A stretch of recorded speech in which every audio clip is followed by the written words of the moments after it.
Hey guys, we're back with Medical Medium Brain Saver. We are on chapter 7, your burnt out deficient brain. Picture a swimming pool with the water draining out. At the same time, fresh water's flowing in from a hose. You want to take a swim in that pool. You're burning hot, you're sweaty, you're desperate to cool off.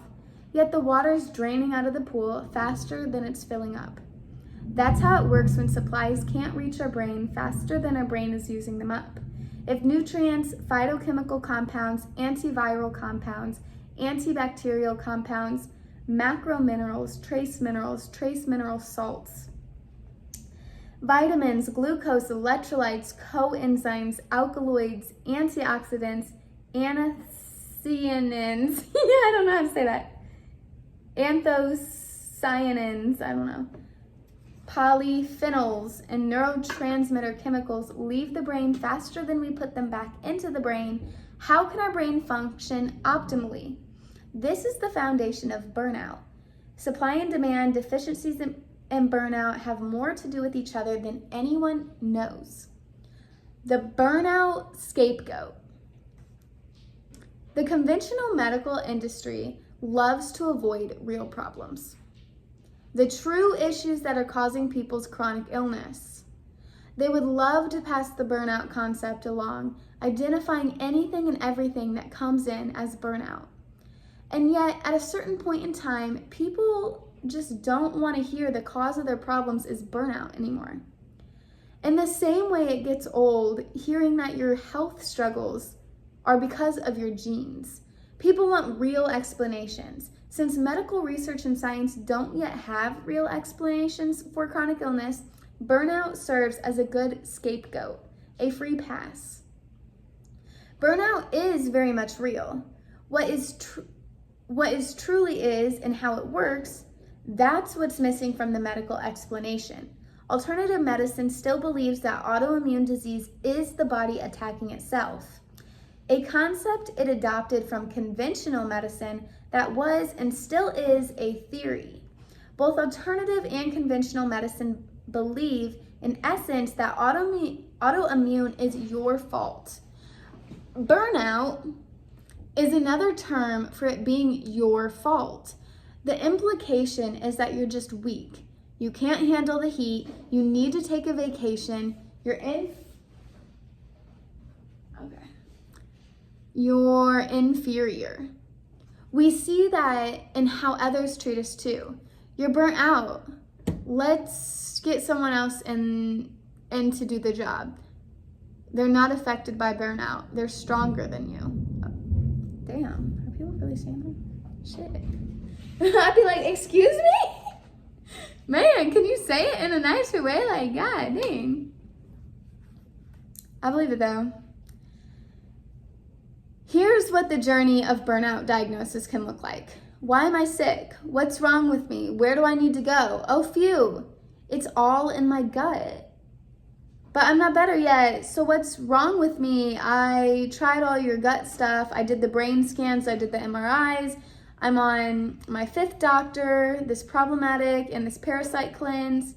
Oh, sorry, this probiotic and the parasite cleanse are not helping. I used to think that I had parasites. I totally gave in. I was like, I don't know what's wrong with me. I must have a parasite. Turns out I just had a poor diet. Yeah. No fucking parasite.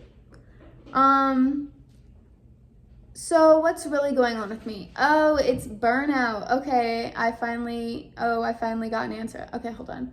I just got so bored with reading this. I'm like, let's get to the real stuff. But okay, let me chill out and enjoy the journey. Okay. It's an answer that makes sense for about 10 seconds, an hour, or a day or two. After that, a burnout diagnosis doesn't feel so satisfying.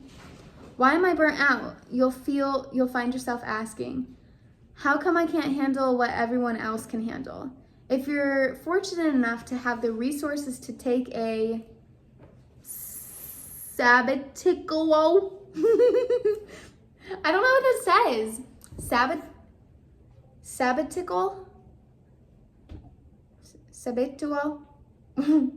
or a week or two of vacation. I think it's just saying like a break, if y'all don't understand what the hell I'm trying to read. You'll find that even with time off, you're still not better. You start to realize that burnout puts the attention on the surface versus what's really happening deeper inside you. Burnout should not be a sole diagnosis. We should be diagnosed with the deeper issues at hand. Viral inflammation, toxic heavy metals, other poisons and solvents, MSG deposits, lack of glucose, lack of mineral salts, neuron injury, neurotransmitter deficiencies, adrenal complications, and vices that were brought upon us by drug pushers such as the caffeine industry machine. Burnout should be seen as a complex interplay of factors leading us to run low on what our brain physically needs to sustain us and keep us strong. That's what I'm talking about, the meat. Supply and demand. The brain, because I love it. I love it. The brain is a complex electrical grid, as you know well by now. Everything doesn't need to be perfect on the electrical grid. We have room to play if we have the supplies we need.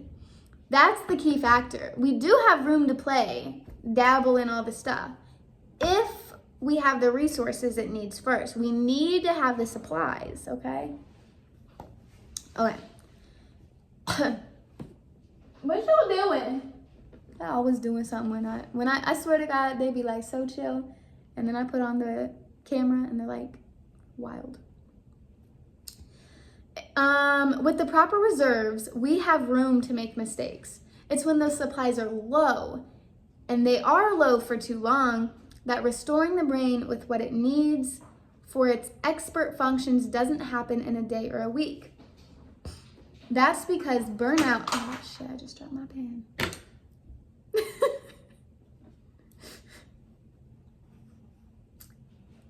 That's because burnout doesn't develop over just a day or a week. Burnout happens before we see the signs. Once we see the signs, we're already deep in it. For some, you could have a deficient, you could have a deficit for multiple years before you see the sign of burnout. Burnout happens even when we're not up against trials, stress, hardships, elevated workloads, or elevated demands, because it has so much to do with deficiencies, and we can experience deficiencies even when life is peaceful. If we don't have the proper knowledge and tools to fuel and support ourselves. Burnout is all about whether we can get in faster than it leaves. Can we get more of these packages of goodness into the brain at a higher rate than packages of goodness are used in the brain to meet the need of the man? Okay, that does make sense. We're actually my wife right now is reading some nutrition book she found, and it is like getting to the nitty-gritty of how the human body works. It's like human body 101, how to eat.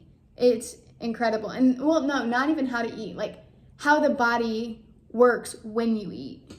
Really, really interesting. It's quite a dense book too, and I'm reading this one, so it's kind of hard to like, we have a huge bookshelf. No, tiny. Hey, oh my God, hold on. Yo, I knew y'all were up to no good. What are you doing? They got the lamb. I literally fed them lamb and I kept this out. Did they break into it? Anywho, my cats eat lamb. I gave them lamb, steamed potatoes, and lamb broth. That we made ourselves because we make our kitties food. You guys, we're working with them on greed. I figure once I like figure out how to get my greed under control, maybe I can help them get theirs. Because I actually just recently cut out oil. like 4 days ago. And eating restaurant food and oil, soy, restaurant food, and natural flavors, because all of those go into restaurants. So really we just cut out restaurant food, but like, yeah, and oil at home. Shit, where was I? I don't even remember. Shoot. Did I just flip the page? Oh yeah, I think I just flipped the page, right? See, and this is why I'm cutting out oil. Burnout is all about whether we can get it in faster. Okay, yeah, packages or goodness are used in the brain to meet the demand. Okay, yeah, I think I left off here. When our brain doesn't have the supplies it needs, we suffer. Period. Like period. When our brain doesn't have the supplies it needs, it suffers. I wish I had a working pencil. Oh, here one is.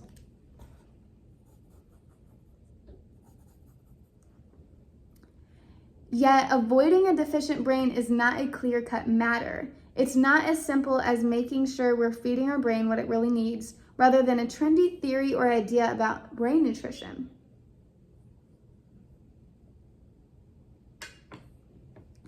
Although lacking the proper bioavailable nutrients in our diet is a critical part of the equation, and a topic we'll cover soon, it's not the entire formula for how we can come to experience the brain deficiencies that lead to burnout and put our health in peril. I'm assuming that means like put our health in jeopardy.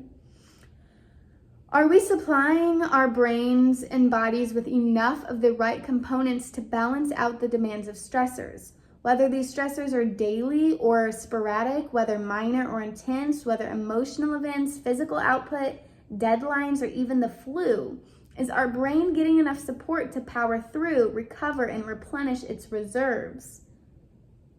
As your bloodstream is trying to deliver critically needed building blocks to your brain, many diminish before they can even get that far. In part, that's because other organs and glands are desperate for attention as well. If they are in deficit, they're going to draw from the precious cargo that's heading up to the brain. Keeping your brain healthy and strong depends upon these important key components reaching your brain in time to support its vital functioning. And then we must consider our body on a systemic level. Sometimes it's not even about nutrients themselves or nutritional building blocks of brain hormones. Without realizing it, could we be fostering an environment within our body that undermines our best intentions for a well-fueled brain? In Chapter 9, Your Acid Brain, you'll read about one way that can happen, through acidity. There's also hydration to consider. Are we hydrated enough for our blood to properly carry supplies to our brain?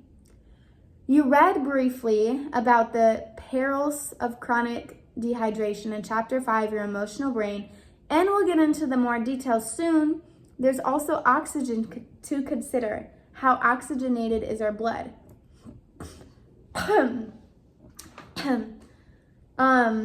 If you guys are new here, because I was just feeling a little bit like self-conscious, I started reading this book.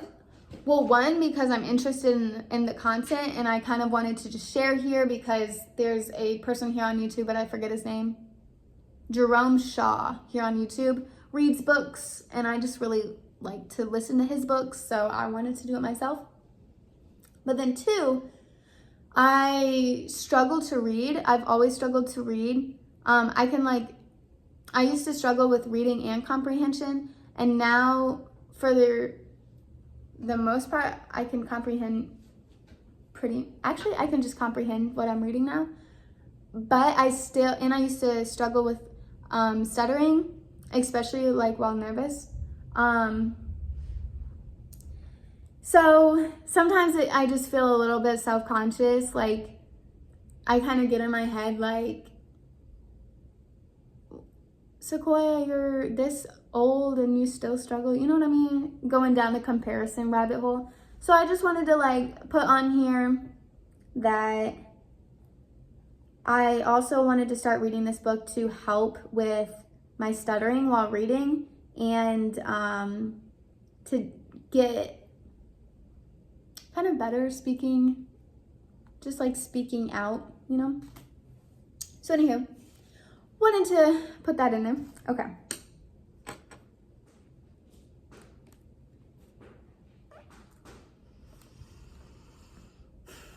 And vitally, is the rest of the body functioning well enough to support our brain? Is our liver sluggish and stagnant from a high fat, a viral load, and or the numerous toxins we encounter in this world? If so, as we'll explore more in this chapter, the liver's ability to store and convert nutrients into bioavailable forms for the brain is diminished. Oh, I didn't know that. On top of which, excess fat in the bloodstream from everybody's high-fat diet create a form of insulin resistance, preventing cells from receiving precious glucose. Sugar brings nutrients into the brain cells. Fat does not bring nutrients into the brain cells. I love that. Clear, to the point. One foundational truth is that you can get a blood test to measure your nutrient levels, receive results showing everything is in a healthy range, and your brain and other organs could still be deficient. Just because nutrients are found in your bloodstream doesn't mean they go to the right places in your brain and body. Nutrients can be suspended around blood fat, trapped in your bloodstream and losing their efficacy, and eventually be urinated out of the body.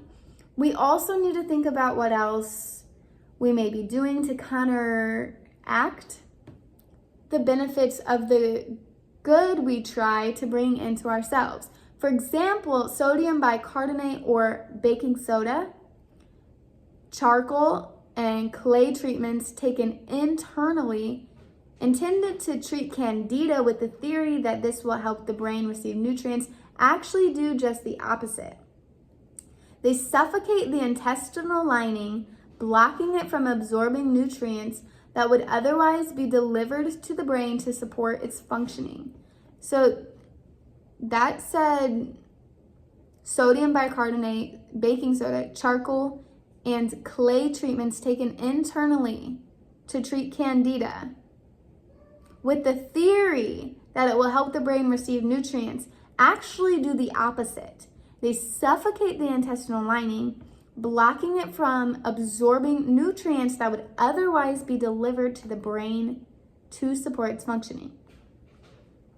It says, read more about supplements that undermine our healing in chapter 29, so much further into the book. Brain betrayer supplements. Oof. And I know a lot of people that do the clay thing. I never did it. I'm like, I don't know if I want to eat clay. Ain't my thing, okay? You do you though. And now it's like, oh, it actually does harm. Well, I'm glad I didn't eat the earth. What our brains are missing? The top 3 nutritional components that your brain relies upon are glucose, trace mineral salts, and vitamin B12. Excuse me.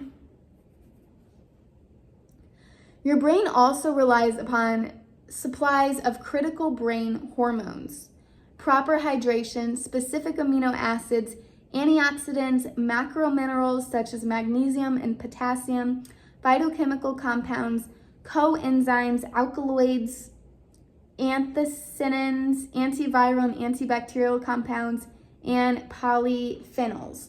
Deficiencies in these essentials of brain function are rampant in our world today and lay the foundation for burnout, addiction, memory loss, brain fog, confusion, phobias, OCD, depression, and focus and concentration issues.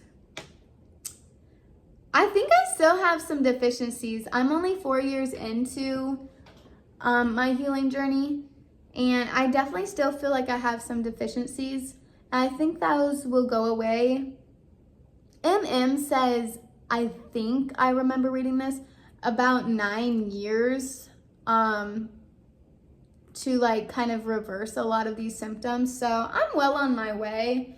I know my concentration has gotten significantly better.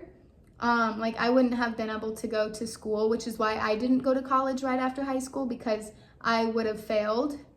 I didn't have the concentration. I'm more calm now. There would have been no way so I didn't. But now I am in school and I'm doing very well. I'm passing, I have great grades, and I'm able to stay focused, and all the classes are 4 hours long, which is very, very long. But I'm doing really great. So that's amazing. That's spectacular. Because before I was in the back of the classroom, like really moving and shit. Not to say I don't be moving a lot, but at least I like can comprehend what the teachers are saying still, so that's fine. Addiction, I definitely have an addiction to eating fat.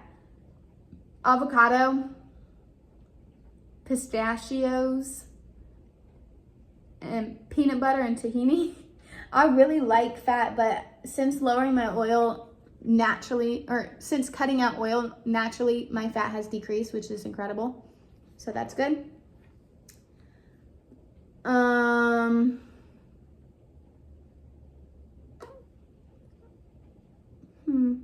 Just thinking, I used to struggle with burnout a lot. I don't anymore. Memory loss, my memory's gotten better. I used to have a lot of OCD, that's gone. I used to really have depression, really, really bad. I was on antidepressants, but although I don't really feel like they helped. And now I'm not on any medication at all. And I actually really enjoy my life. That's a blessing. Okay. Now that you know about me, if you want, what do y'all have? What y'all struggling with? Why are you listening to this book? You know what I mean? What's interesting about it? Okay. We'll focus here on glucose, trace mineral salts, vitamin B12, brain hormones, and hydration. Without these components, the deeper problems such as toxic heavy metals and other brain betrayer toxins and pathogens do more damage. I think it's going to go into...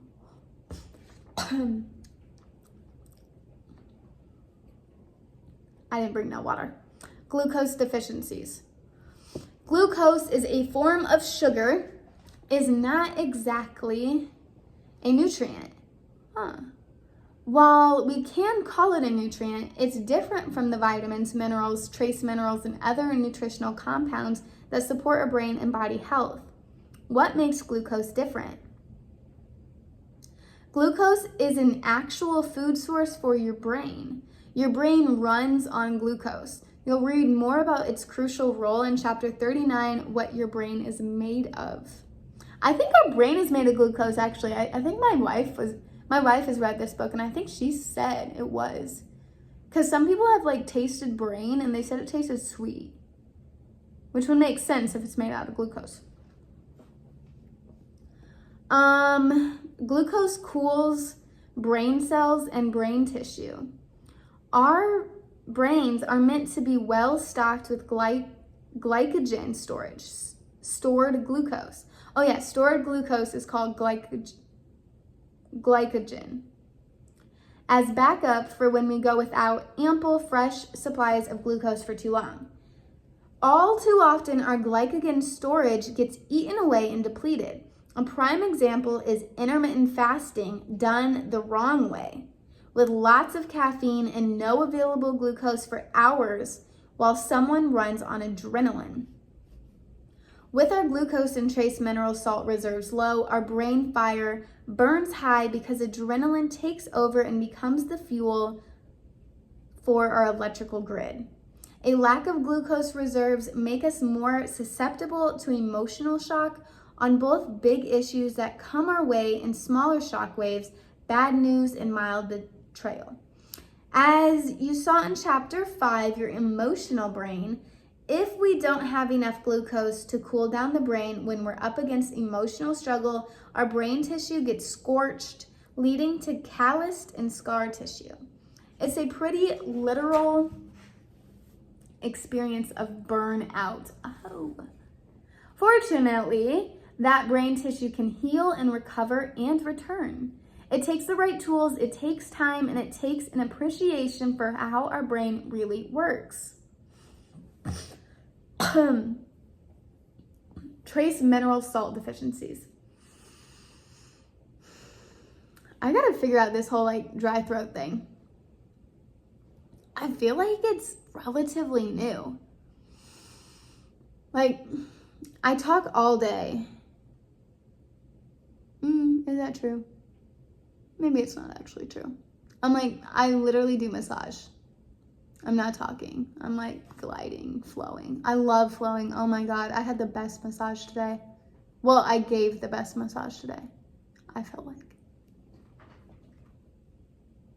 I've been really feeling my flow recently. So that's good. That's good. Trace mineral salt deficiencies. Electrical conductors are another important part of brain function. Electrolytes serve as these conductors in your brain, and trace mineral salts are the building blocks of those electrolytes.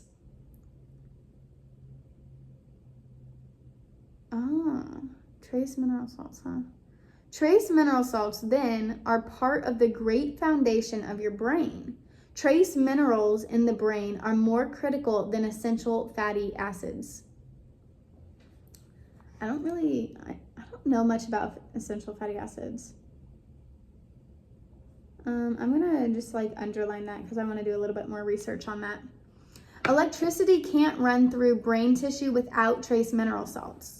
These trace mineral salts are not to be confused with adding salt to food. More soon. Not all electrolytes are the same. Come and go electrolytes quickly get used up, dissipate and disappear, traveling out of the brain or getting vaporized by electrical currents. See, now this has been happening recently. Maybe something's dying, I don't know. These come and go electrolytes are made up of macro minerals such as potassium, magnesium, and sodium. Then there are foundational electrolytes, that is, longer sustaining electrolytes that stick around. Trace mineral salts are the building blocks of these foundational electrolytes, which cling to neurotransmitters and help prevent them from dehydrating. These electrolytes don't cause extreme explosive heating. They help the neurotransmitter reflect heat like a shield. These electrolytes made up of mineral salts don't get used up within a second. They can stay active for a longer duration of time. Electrical impulses in the brain can only run with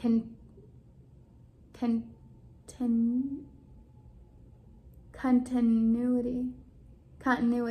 Yeah. Electrical impulses in the brain can only run with continuity if there's a steady stream of electrolytes and trace mineral salts. If there's an area of the brain where electrolytes and trace mineral salts are completely missing, then the electrical charge will diminish greatly in that area of the brain. As a result, someone could experience going blank and losing their thought. Shit, is that what happened? Oh my God. They had the thought, and now it feels like it's in the back of their mind and they're trying to retrieve it. Oh my God, yes. That's a trace mineral salt deficiency. Where was I? Is that what this is too? How do I not remember where I was? Or is that something else? They had the thought, oh yeah. Brain cells are different from any other cell in the body. Brain nerve cells are different from any other nerve cells in the body. They require ample amount of trace minerals to do their job. Other nerve cells in the body don't require as many trace minerals. Keep in mind that salt is not the same as trace mineral salts that are bioavailable and have other mineral minerals bonded to them. Consuming plain salt is similar to consuming processed sugar. Processed sugar is not the right kind of sugar that the brain needs. It's missing most of the mineral content and becomes something different inside the body. Processed salt is the same. It doesn't have the trace mineral structures around the sodium. So what occurs when it enters the body is dehydration versus providing the body with what it needs. Rock salt and sea salt do not remedy the trace mineral deficiency problem. If someone is going to eat salt, these are better salt choices than regular table salt. I guess rock salt and sea salt. Still, these salts composition is changed because they've been isolated and separated from their natural environment. These salts are too concentrated. Ocean salt, which is sea salt, for example, is changed because it was removed from its water solution. While ocean salt has more minerals than stripped, standard table salt does not have an adequate amount of minerals due to its removal from the ocean. Plus, sea salt's concentration, like rock salts, causes salt shock when entering the body. Salt shock alerts the body that there's a problem, making the trace minerals in rock salt and sea salt less bioavailable. We get the best, most bioavailable trace mineral salts from healing sources such as lemons and celery juice. Isn't that insane? I knew this information, not all of it, but I knew salt wasn't great because if you're familiar with any of Medical Medium's cleanses, he's in, I think all of them, he says no salt or very, very little salt. Of course, I'm talking about added table salt. And even growing up, I kind of knew like salt wasn't good because my dad was on high blood pressure from salt. And he was always shaking salt on like every single meal, even meals that like you don't put salt on, he was putting salt on it. And he used to always say like, don't do this when you're older and stuff. So I kind of like, I didn't understand why, but I always felt like, or I always knew, don't add salt to things. But then as I became a chef, we put a lot of salt in restaurant food. And I was a pastry chef, so like, it's actually just really crazy how much salt goes into things. And then I also noticed like, in my opinion, in the moment, or at the moment, in my opinion, more salt, it just tasted better. Like the more salt I added, the more tastier, the more flavorful the food tasted. But actually, now that I've detoxed from salt, I still eat salt, but I've done like 2 months no salt, a few weeks no salt, and kind of had like short detoxes. I've noticed significant differences in my taste buds. And salt doesn't actually make things taste better anymore. But I knew celery juice, but I didn't know lemons. So I knew he always is talking about celery juice and the trace mineral salts that it has in it, but I didn't know lemon. So that's awesome because I love lemon water. And I love celery juice, I just don't like to juice it. Neurotransmitter hormones. Okay, I do like to juice it. I like to juice it. I heard ya. I was just thinking about his other, whatever, it doesn't matter. Okay. Neurotransmitter hormones need trace minerals in order to be complete. They work side by side. Deficiencies of trace minerals inside the brain lead to temporary relapses of any type of symptom and condition as electrical activity drives through patchy spots of the brain tissue and areas where trace minerals are deficient. Those patchy spots become the part of the electrical highway of the brain where electricity dims down. This creates inconsistency, causing someone to struggle, whether in receiving information or expressing themselves, delivering information vocally or writing it. Interesting. Toxic heavy metals and viral neurotoxins in the brain worsen the effects of this deficiency. The fewer trace minerals in the brain, the hotter the brain tissue becomes, because again, trace minerals protect brain tissue. Trace minerals control the heat of the brain, while glucose cools down the brain. If someone is very deficient, void of many trace mineral salts and therefore electrolytes, it can almost feel like it hurts when they think too hard. That's because brain cells near the electrical current pathway heat up excessively from the transmission of information, because trace minerals are not present in those certain areas to moderate brain heat. This electrical pathway overheating leads some people to try to remedy the situation by not thinking so hard, by shutting down. Then the brain tissue cools more than it should, because when there's a deficiency in trace mineral salts, the brain can't regulate heat well either way. Brain tissue goes from excess heating to excess cooling, even if thoughts are still highly active or intense as someone tries to shut down. Brain heat fluctuation can give somebody fluctuations between clarity and no clarity, or between feeling like they have to think too hard and then as a result of trying not to think too hard,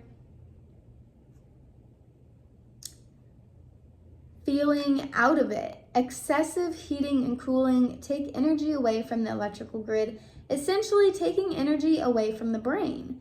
This process is different when someone has ample trace minerals in their brain and they choose to quiet their mind. Like meditation.